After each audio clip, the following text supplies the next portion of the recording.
they said. "We can't wait to see you for Thanksgiving. Fly out." My daughter called, her voice bubbling over the phone. "You know, Mom," she continued, her voice dropping to a conspiratorial whisper, "even Mark's been asking if you're bringing your special cranberry sauce." Mark, my son-in-law, the boy who once barely managed to mumble a hello when we first met, was now grown into the sort of man who requested my cranberry sauce. Life was funny like that. Sometimes things grow sweeter with time, like the preserves I put up every summer. "Of course, sweetheart," I laughed softly, shaking my head. "Tell him I'll make an extra batch just for him." The call ended, but my smile lingered. Outside, the autumn leaves swirled gently, drifting like whispers down to the lawn I'd swept clear just yesterday. I watched through the glass, warmed by the sunlight that stretched itself lazily across the room, illuminating the neat rows of jars lining my pantry shelves. Each one held a promise: preserved fruit, sweet jams, tart pickles, reminders of seasons past and preparations made in quiet anticipation. I stood slowly, my bones creaking their gentle protests, and made my way to the small desk in the corner. I pulled out the old stationery box, faded floral patterns bringing memories of letters written and received over decades. Carefully, I began listing the things I'd need to pack: sweet potatoes, fresh cranberries, my mother's pie dish, and my good cardigan, the soft navy one that always felt like a gentle hug.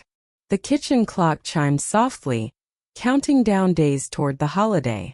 It had been so long since I felt needed, not just helpful or convenient, but truly wanted. The glow of anticipation wrapped itself around me like a cherished quilt. How many years had it been since the family gathered under one roof, sharing laughter and pie? My fingers smoothed over the paper, tracing the loops and curves of my handwriting. Thanksgiving had always been my favorite holiday, filled with warmth, food, and the comforting chaos of family. It was the day when everyone put aside their busy lives to gather around a table, telling stories and passing plates filled with love. As the sun dipped lower, casting long shadows through the lace curtains, I folded the list neatly and tucked it inside my purse. I glanced at the photographs on the mantel, the kids when they were little, sticky fingers and toothy grins, birthdays celebrated with homemade cakes, and holidays spent crowded together, elbows bumping as we all squeezed into a table made for fewer. "I'll see you soon," I whispered softly to the images, feeling a contented sigh escape my lips. There was something special about being invited, about feeling you truly belonged somewhere, deeply wanted by the people who filled your heart. Outside, the sky shifted to twilight, painting everything in shades of amber and violet. I lingered by the window, savoring the quiet anticipation. Thanksgiving was coming, and for the first time in years it felt like coming home. Excitement filled the air as I opened my bedroom closet, pulling out the old suitcase that had traveled countless journeys with me over the years. Its worn leather told stories of trips taken and memories gathered like shells on a beach. I smiled at it warmly, almost like greeting an old friend. I moved about the house slowly, my steps measured and deliberate, carefully gathering each item from my list. I laid everything neatly on the bed: the rich sweet potatoes I'd selected from the market, plump cranberries in their bright red packaging, my mother's cherished pie dish, its pale blue glaze chipped from years of use, and my favorite cardigan folded gently, smelling faintly of lavender sachets. Beside these items, I carefully placed the gifts I'd been crafting through the fall evenings, when the sun set early and the night stretched long.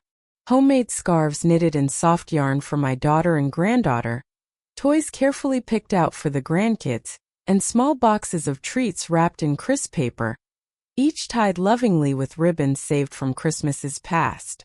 My hands lingered over a particular scarf, its texture soft beneath my fingertips. The deep purple wool reminded me of a sweater my own mother knitted for me when I was just a girl, its warmth a constant comfort during winter walks to school. As I packed, memories flooded my heart like sunshine breaking through clouds. Thanksgivings when my children were small, their laughter ringing in the kitchen as flour dusted their cheeks and hands sticky with pie filling reached up to tug at my apron strings.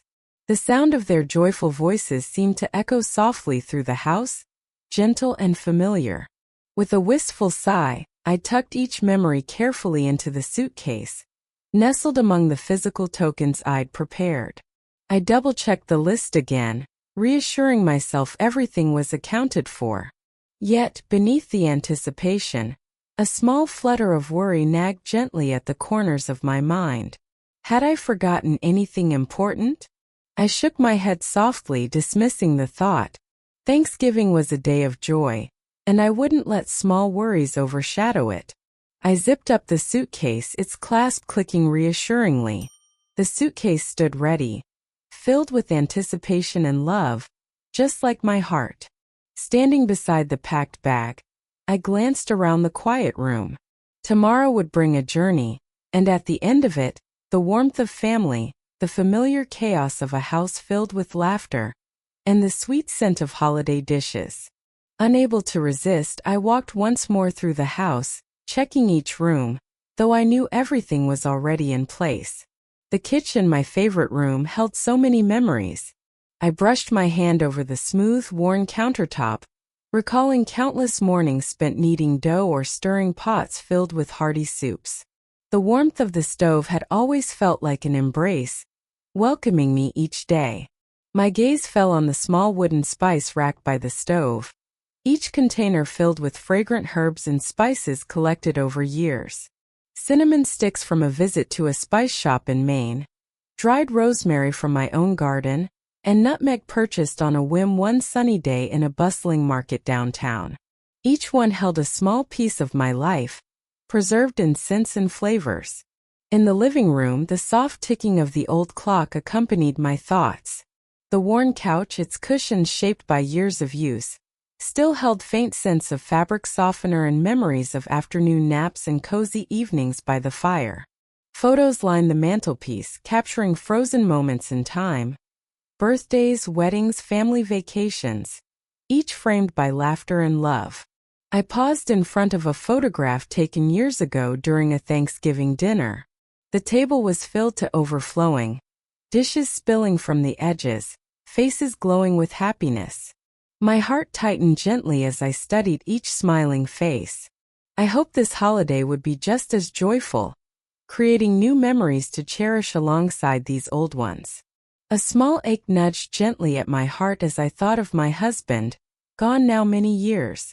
Holidays always sharpened the absence, turning nostalgia into a quiet melancholy. I whispered softly to the photograph, "I wish you could be here to see how beautifully they've all grown." With one final look around, I headed back to my bedroom.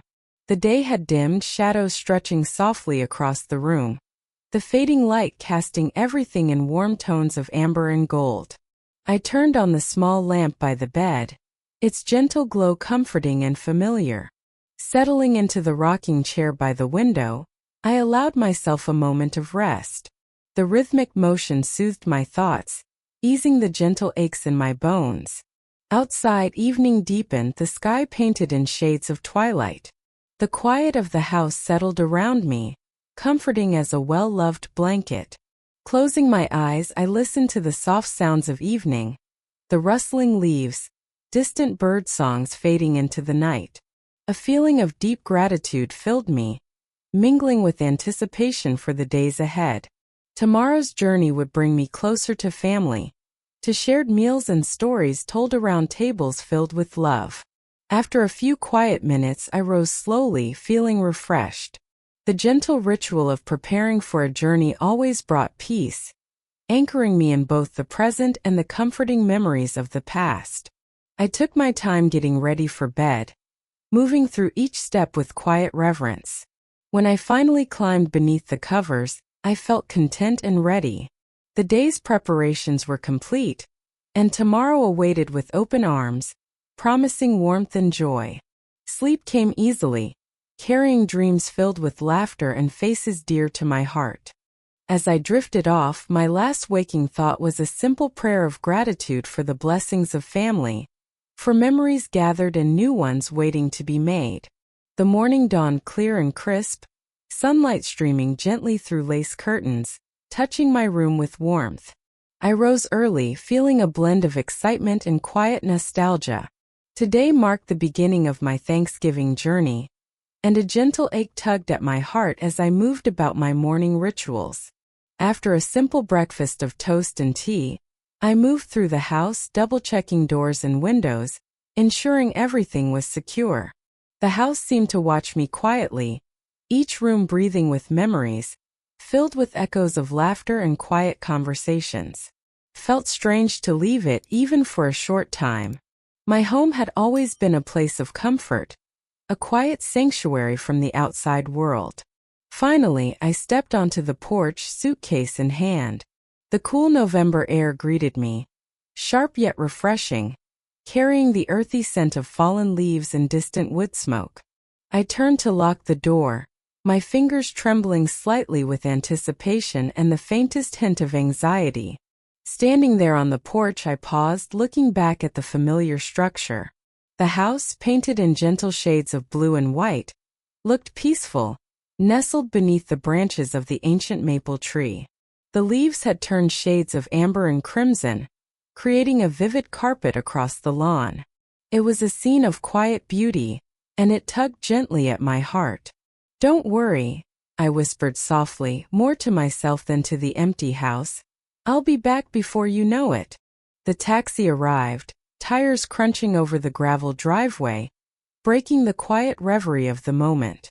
The driver, a pleasant young man with kind eyes, greeted me warmly as he loaded my suitcase into the trunk. "Heading somewhere special?" he asked as we pulled away from the house.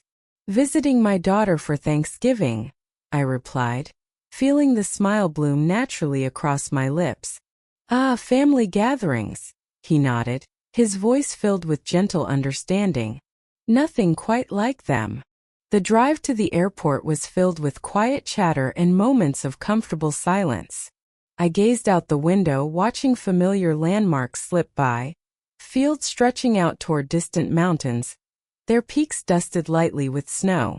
The gentle hum of the car and the driver's pleasant conversation soothed any lingering anxieties, allowing anticipation to fill my heart completely. Upon arriving at the airport, the bustling activity jolted me from my contemplative state. Travelers hurried by, suitcases trailing behind, voices mixing in a chorus of excited murmurs and announcements crackling from speakers overhead. I took a deep breath, adjusting my grip on the suitcase handle, and stepped inside the terminal. Navigating the crowds, I felt a mix of determination and mild unease. Travel had always seemed simpler in the past, but now everything felt faster, louder, more overwhelming. Yet, my eagerness to reach my family carried me forward, guiding me through check-in and security, until finally, I found myself seated by the departure gate, waiting for boarding to begin. As I sat, I glanced around, taking in the varied faces, families with small children, couples sharing quiet conversations, solitary travelers absorbed in books or phones. Each carried a story, a destination, dreams or reunions awaiting at journey's end. The boarding call crackled through the speakers, pulling me from my thoughts. With a steady breath, I stood, clutching my boarding pass tightly, feeling a surge of excitement rise in my chest. I joined the line, stepping forward toward the plane that would carry me to family, to warmth, to the familiar chaos of Thanksgiving gatherings. My heart beat gently with each step, knowing that at the end of this journey lay the embrace of loved ones, a table filled with laughter, and memories waiting to be made. Settling into my seat aboard the airplane, I exhaled softly, easing back into the cushion as I looked out the small oval window. Clouds drifted lazily by, and the world below seemed far away, almost dreamlike. I let my thoughts wander, lulled by the gentle hum of the engines, enjoying the rare peace found amidst the steady rhythm of travel. Around me, fellow passengers settled in, the soft rustle of belongings and muted conversations blending into a comforting hum. I smiled kindly at the young mother across the aisle, soothing her fussy child, recalling my own days as a mother traveling with young children. How quickly time had slipped by, transforming my own babies into adults with families of their own. The plane gradually gained altitude, and I felt myself relaxing further, wrapped in the quiet isolation that came from being miles above the earth. From this height, my worries seemed smaller, distant echoes drowned out by the serene stillness surrounding me.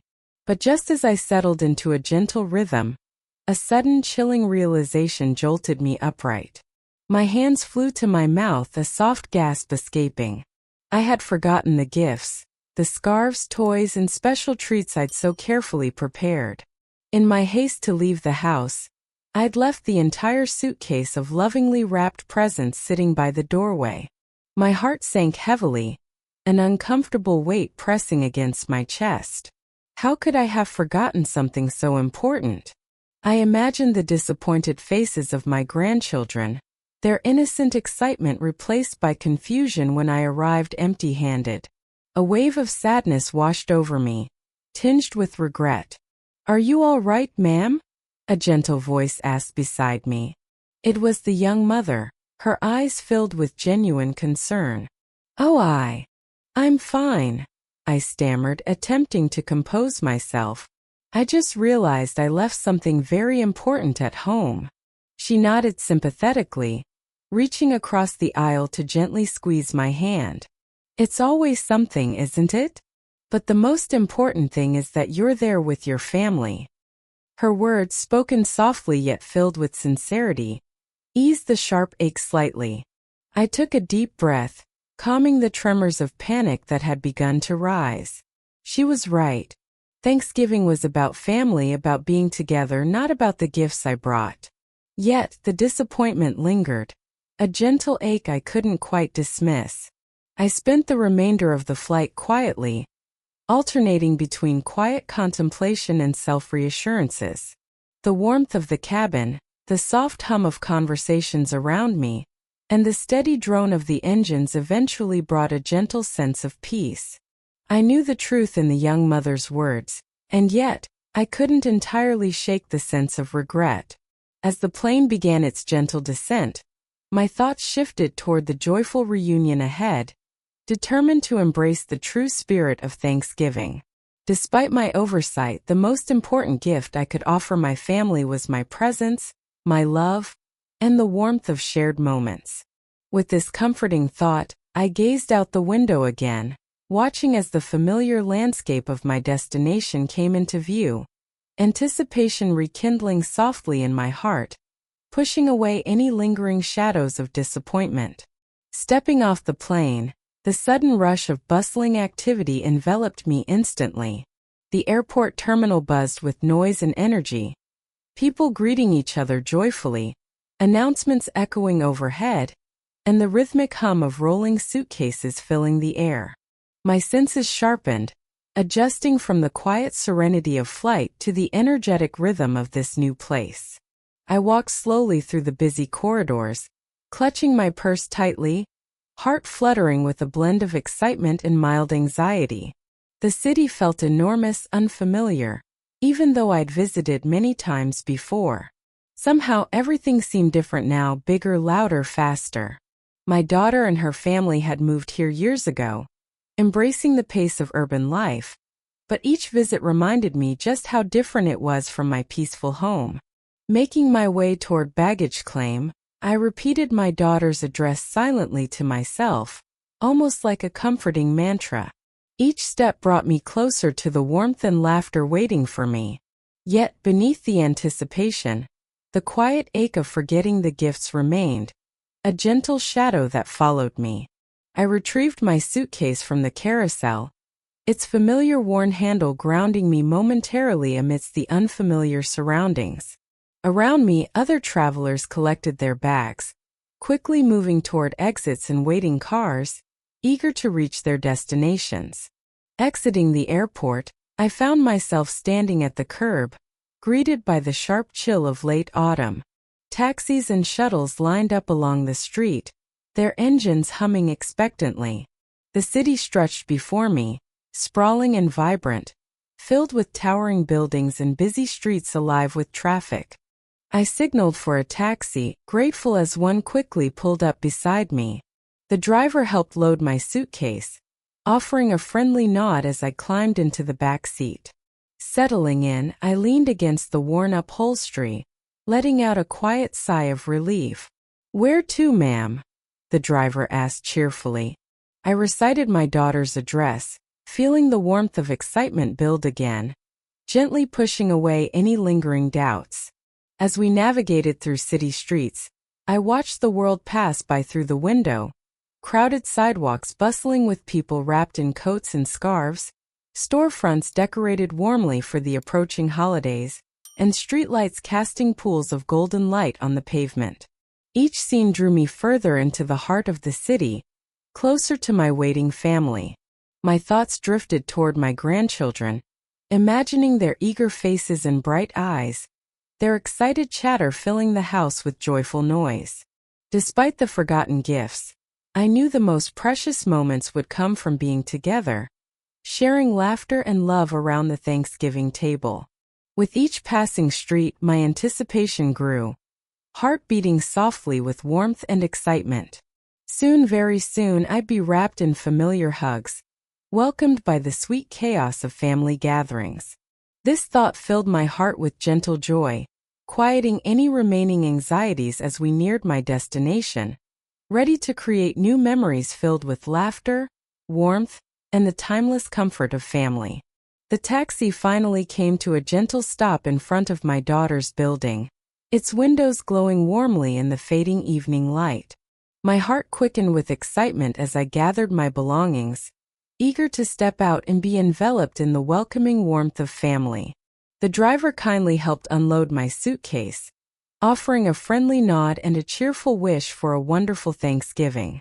Standing on the sidewalk, I took a deep breath, inhaling the crisp city air, mingled with the sense of distant dinners and fallen leaves. A quiet joy surged within me as I reached into my purse to pay the fare. But the joy quickly evaporated, replaced by a sudden chilling dread. My fingers searched frantically through my purse, but my wallet was nowhere to be found.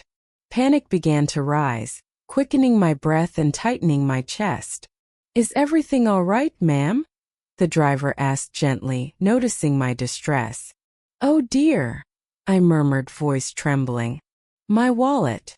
It's missing." My hands shook as I continued to search desperately, my heart sinking deeper with each passing second. The driver patiently waited, his eyes kind and understanding. I could feel embarrassment burning my cheeks, mingled with rising anxiety. How had I managed to lose something so important? Suddenly, a realization struck me sharply. The gentle jostle in the crowded airport, a brief pressure against my shoulder, quickly forgotten amidst the excitement and distraction of arriving. Someone had taken my wallet, leaving me stranded and vulnerable. "I think it must have been stolen," I admitted quietly, shame coloring my voice. "I'm terribly sorry." "Don't worry about it, ma'am," the driver said kindly, waving away my apologies. "These things happen. Do you have family nearby?" "Yes," I said, relief washing over me slightly. "My daughter lives right here. She'll help me sort everything out." He offered an encouraging smile, wishing me well once more before climbing back into his taxi. I stood alone on the sidewalk, the city's noises and lights suddenly overwhelming. The excitement I'd felt moments before had vanished, replaced by an uncomfortable vulnerability and deep embarrassment. Taking a steadying breath, I turned toward my daughter's building, feeling a mix of trepidation and lingering embarrassment. Thanksgiving was meant to be a time of joy and togetherness, yet now I was arriving empty-handed, wallet gone, feeling foolish and helpless. Yet as I walked toward the warm glow of the entrance, I reminded myself that family was about understanding, support, and unconditional love. Despite the unsettling experience, I held on to the hope that once inside, surrounded by familiar faces and comforting embraces, the joy of being together would soon overshadow this unfortunate event.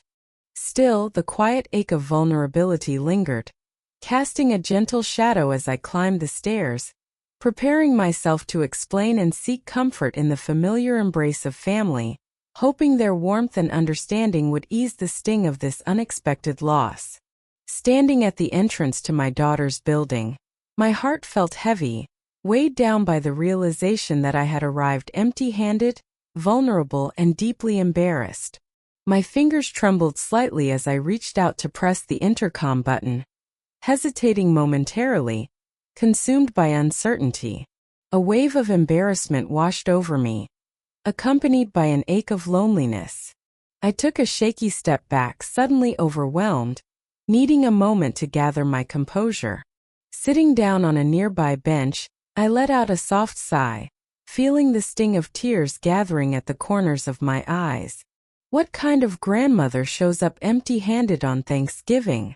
I whispered softly, the words echoing painfully in my heart. People passed by, wrapped in coats, scarves pulled tight against the chill, absorbed in their own conversations and holiday plans. The busy street, the bright lights, and the joyful sounds seemed distant, almost unreal, as if I sat isolated on a small island of quiet despair. I allowed my thoughts to drift back over the day's events, the forgotten gifts, the stolen wallet, each moment compounding my sense of failure and shame. Thanksgiving had always meant sharing, giving, and warmth, but now it felt shadowed by my mistakes and misfortunes. The cold air bit gently at my skin, making me shiver. Pulling my coat tighter, I closed my eyes briefly, fighting back the tears that threatened to spill over.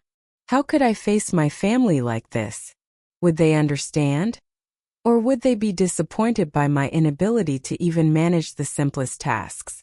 As I sat there, quiet and lost in thought, I reminded myself gently that Thanksgiving was not about the things we bring, but the love we carry in our hearts. My family would surely understand and embrace me regardless of forgotten gifts or stolen wallets.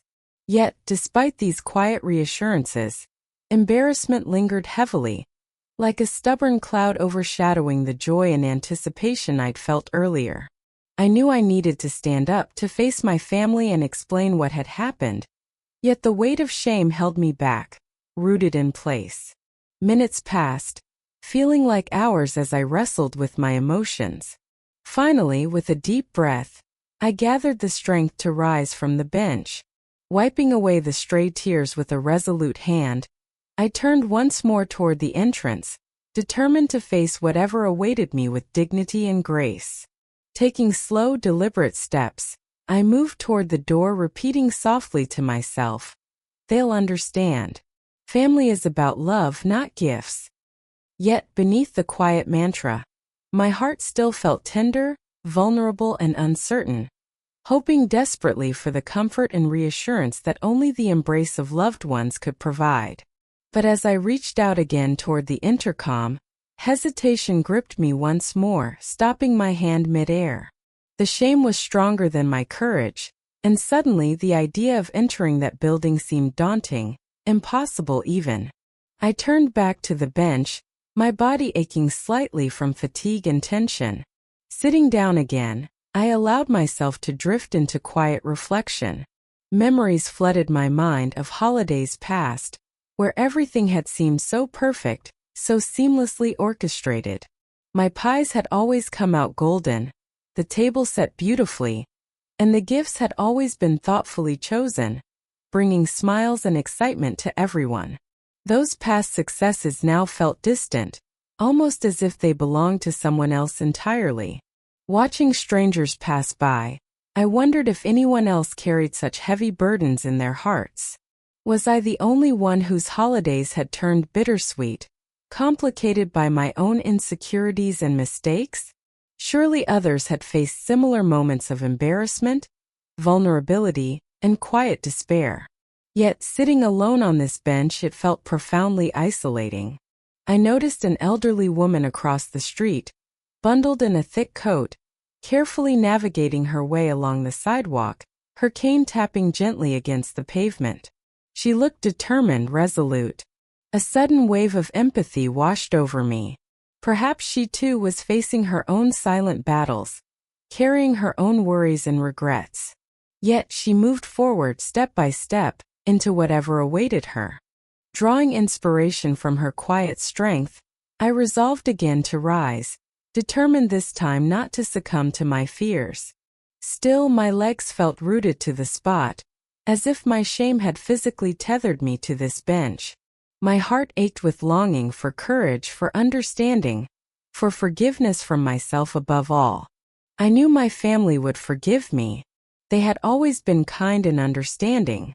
It was myself I needed to forgive, my own expectations and harsh judgments that weighed heavily upon me. The realization was both comforting and unsettling.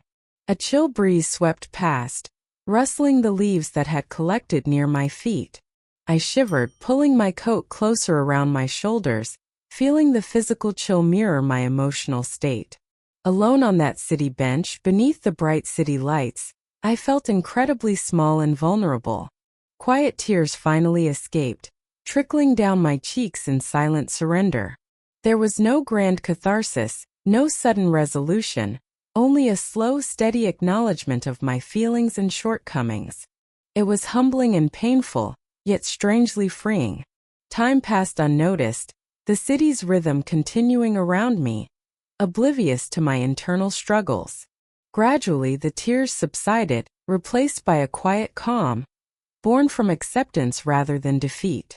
I wiped my eyes gently, the cold air stinging my damp cheeks. Gathering my resolve one last time, I stood slowly, my body feeling lighter, somehow unburdened. This time, as I faced the building entrance, I did so with quiet determination rather than desperation. I understood now that my family would welcome me as I was, imperfections and all, because true love sees beyond flaws and mistakes. Standing inside the building's foyer, the warmth of my daughter's voice still resonated gently within me, offering comfort after my struggle with shame and embarrassment outside. But before I could press the elevator button, a new thought caused me to hesitate. My hands gently touched my empty pockets, the absence of my wallet feeling even more pronounced now. How could I face my family without even the smallest gesture, something to show them I'd thought of them? Lost in thought, I barely noticed the sound of footsteps approaching. When I finally lifted my gaze, I met the gentle eyes of an elderly woman wrapped warmly in a thick green coat, her kind face lined softly with age and wisdom. "Are you all right, dear?" she asked, her voice as soft and comforting as her expression. Startled by the genuine concern in her voice, I paused briefly before responding honestly, my voice quiet and tinged with lingering embarrassment. "I had my wallet stolen," I admitted softly, "and I arrived empty-handed. I feel so foolish." Her eyes softened even more, filling with compassion rather than pity. Without hesitation, she reached into her purse and gently pulled out a crisp $20 bill, pressing it firmly yet gently into my hand. "Take this," she said, smiling warmly. "It isn't much, but perhaps it can help you find a small gift or treat to bring upstairs. You deserve to enjoy your holiday too." Tears welled again, but this time they sprang from gratitude rather than shame. Her act of unexpected kindness touched me deeply, reaffirming my belief in the goodness of people. "I couldn't possibly," I protested weakly, overwhelmed by her generosity. "Please," she insisted gently, "allow me the joy of sharing with you. It's the least we can do for one another in this world." The sincerity in her words and eyes moved me deeply. Accepting the gift with trembling hands, I felt a warmth spread through my chest, melting away the last remnants of my shame. Her kindness reminded me of the true meaning of Thanksgiving: gratitude, generosity, and human connection. "Thank you," I whispered softly, my voice thick with emotion. "You've given me more than you could know." She patted my hand gently, a tender smile spreading across her lips. "We all need a little help sometimes. I'm glad I could be here for you today." With a final encouraging nod, she turned toward the exit, her green coat disappearing gently into the evening's shadows. Her kindness lingered, warming me even in her absence. Holding the money gently, reverently, I felt renewed strength and purpose. Heading quickly outside again, I stepped into a nearby corner store, determined to find something small but thoughtful. A box of chocolates and crayons for the grandchildren, small yet meaningful gifts purchased with heartfelt gratitude and humility. Returning to my daughter's building, gifts carefully held, I felt ready to face my family, no longer burdened by embarrassment. The kindness of a stranger had not only filled my empty hands, but had also gently mended my bruised spirit, reminding me of the quiet power of compassion and connection. With each step, my heart grew lighter, carrying with it the warmth and reassurance that true thanksgiving was found in the kindness we showed and received. Back inside the warmth of my daughter's building, clutching a small bag from the corner store, I felt steadier, still tender from the day's events, but buoyed by a quiet resilience. With the $20 from the kind woman in the green coat, I had chosen carefully. A tin of chocolate chip cookies, a box of crayons wrapped in cellophane, and a small candle scented with cinnamon and clove. Each item was modest but thoughtfully picked. I stopped for a moment near the stairwell, taking a deep breath. The scent of the cookies wafted faintly from the bag, mingling with the aroma of distant dinners drifting through the building. Upstairs there was laughter, soft, indistinct, like echoes from another life. I closed my eyes and pictured the grandchildren's faces, bright and full of wonder. Maybe the gifts weren't the ones I had originally planned, but they were given with the same heart. At a small table tucked near the lobby elevator, I pulled out the tissue paper and ribbon I had tucked in the pocket of my coat, a habit of mine, always keeping bits and scraps for just-in-case moments. I wrapped each gift carefully. The crayons first, bundled with a bow made from twine. The cookie tin polished with a napkin to remove the price sticker. And the candle, its glass jar cool and smooth beneath my fingers, wrapped in brown paper from the shop. I didn't have tape, so I tied each parcel with neat knots and tucked the ends in just so, like I'd done countless times before. My mother had taught me long ago. Presentation isn't about perfection, it's about care. Even the humblest things, when wrapped with love, feel like treasures. As I worked, a few people passed by, some offering small smiles or nods. One woman paused and said, "Those look lovely. Lucky grandkids." "Thank you," I replied, smiling softly. "It's not much, but it's enough."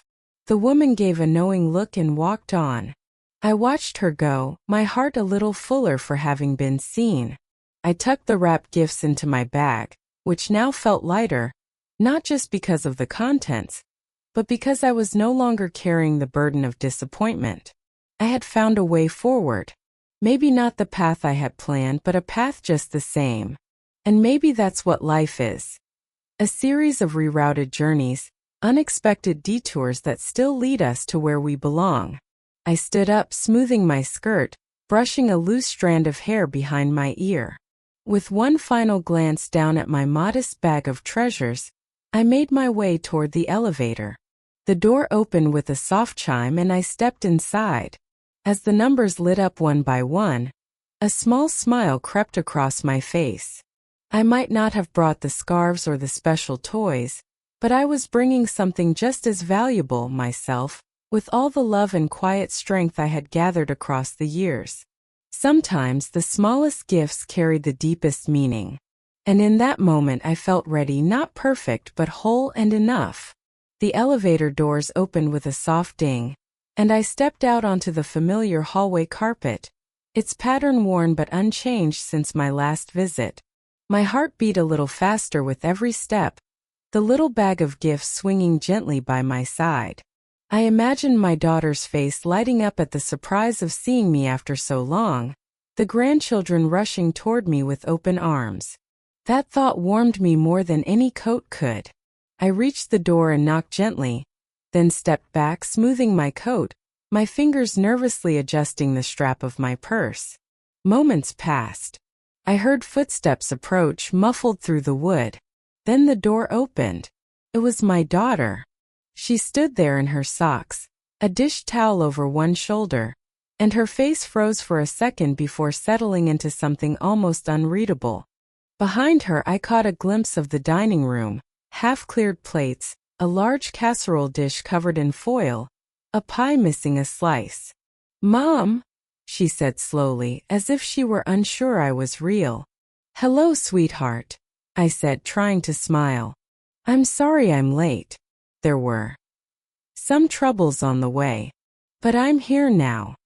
She stepped aside slowly, and I walked in, my eyes sweeping across the remnants of a celebration. The air still smelled of roasted turkey and warm cinnamon, but the energy was gone. The party had passed. I spotted my grandchildren curled up on the couch, a movie playing softly, their holiday clothes wrinkled, plates of pie crusts left beside them. My son-in-law came out of the kitchen drying his hands. His eyes widened slightly at the sight of me, then darted quickly to my daughter.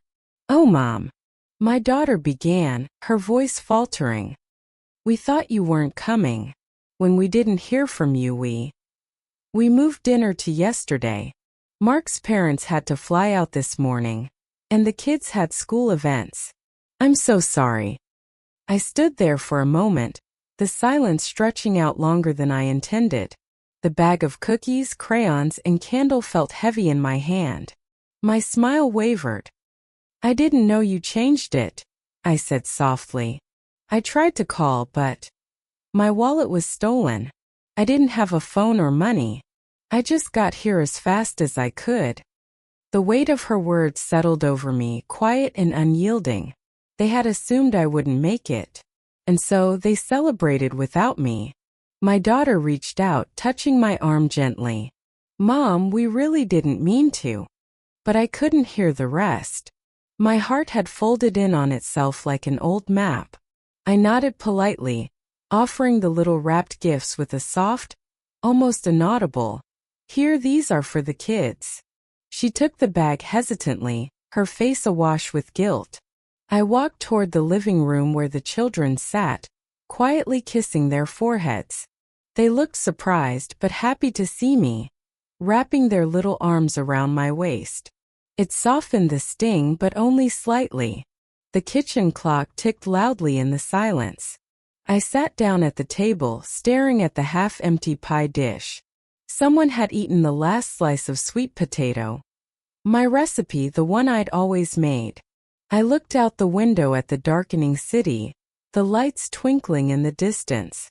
This wasn't how I imagined my arrival. The warmth I had carried in my heart all day flickered, then dimmed. "It's okay," I said gently, mostly to myself. "I'm just glad you're all well." No one quite knew what to say. And so we all fell into silence, the echo of what should have been hanging gently in the air like the last note of a forgotten song. That night, long after everyone had gone to bed and the house had slipped into silence, I lay awake in the guest room staring at the ceiling. The faint hum of the refrigerator, the occasional creak of old floorboards, familiar sounds in an unfamiliar place, did little to soothe me. The earlier moment kept replaying in my mind. The surprise on my daughter's face, the half-cleared table, the missing slice of pie. The laughter I'd longed for had already been spent. I had shown up for a celebration that had passed me by. I turned to face the small window beside the bed, moonlight pouring in and casting soft shadows on the walls. It felt like a metaphor for everything: stillness, silence, a gathering mist. My hand reached instinctively for the small notebook I kept in my purse. I carried it everywhere. Inside were birthdays, old recipes, a grocery list I'd started weeks ago. On the back page, in my neat handwriting, was my will. Not a final version, just notes, thoughts I jotted down over the years. I flipped to it now, the paper rustling gently in the quiet. I read the names, remembered each reason, each decision. I had always divided things evenly between my children. Seemed fair. But now fairness felt distant from truth. One name stood out. My grandson. He had never missed a Sunday call, not once. He remembered my favorite flower, always asked about my garden. When I mentioned a book I wanted to read, he sent it by mail. And when no one else had, he told me he loved me for no reason at all. Tears welled again, but they were softer this time. Not from heartbreak, but clarity. The kind that comes when you stop hoping things will change and start choosing what matters. I picked up the pen from the nightstand and began to write. Slowly, carefully, I rewrote my will on a fresh page, leaving everything. Every saved dollar, every keepsake, every memory I could pass along to him. He remembers me. I whispered, the words both a truth and a comfort. I tucked the new page into my notebook and lay it on the nightstand. A deep breath filled my chest, the kind that comes after making a hard but right decision. I turned off the lamp and let the moonlight wash over me. I didn't feel bitter, just quiet. The kind of quiet that comes after you've let something go. Outside, a car passed, its headlights briefly illuminating the room before disappearing again into the dark. I watched the shadows dance on the wall and thought of the boy who had never forgotten me. And in that thought I finally found sleep. The days following Thanksgiving passed with a quiet stillness. My daughter apologized again, more than once, with her eyes soft and her voice sincere. I told her it was all right, that I understood, and in many ways I did. Life moves quickly, and people make choices that don't always match our hopes. But understanding doesn't erase the sting, and forgiveness doesn't always mean forgetting. I stayed through the weekend.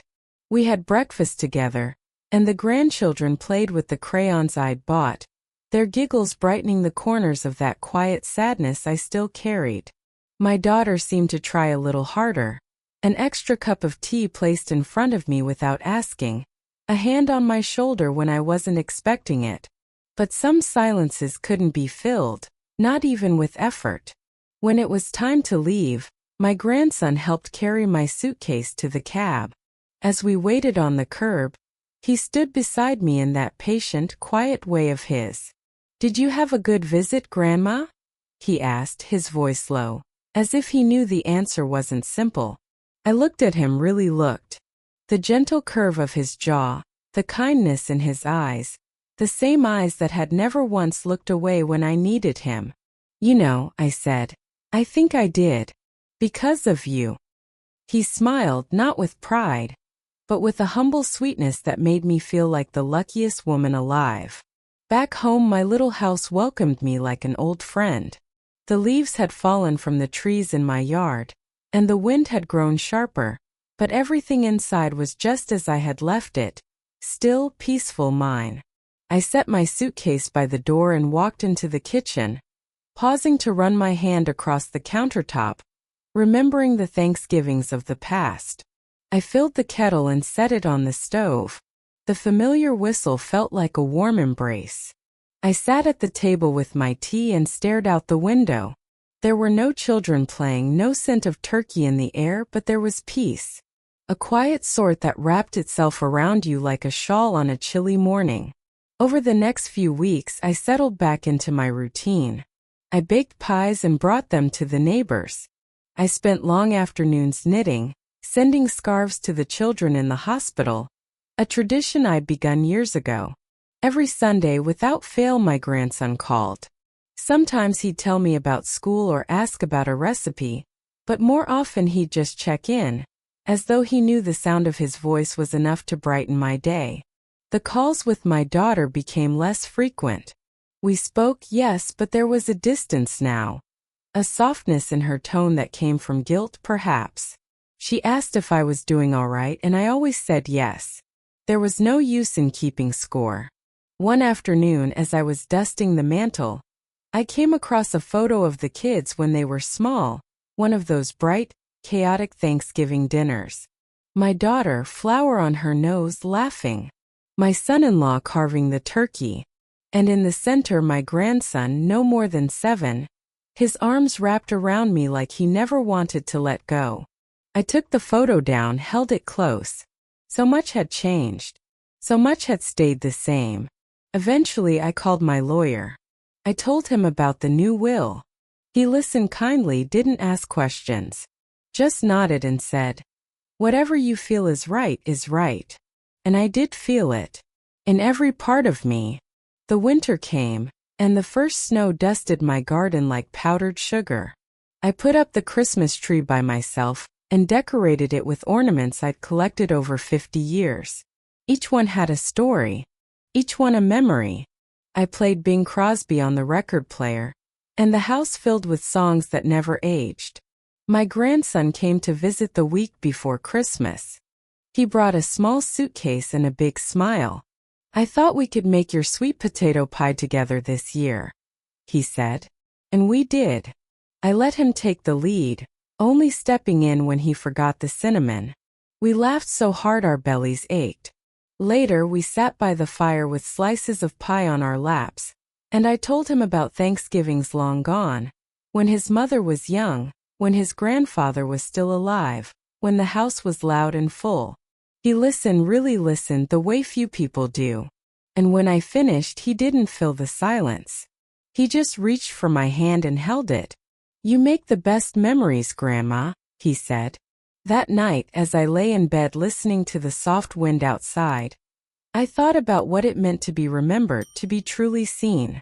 I had spent a lifetime giving meals, hugs, knitted scarves, stories. And though some didn't remember, one did.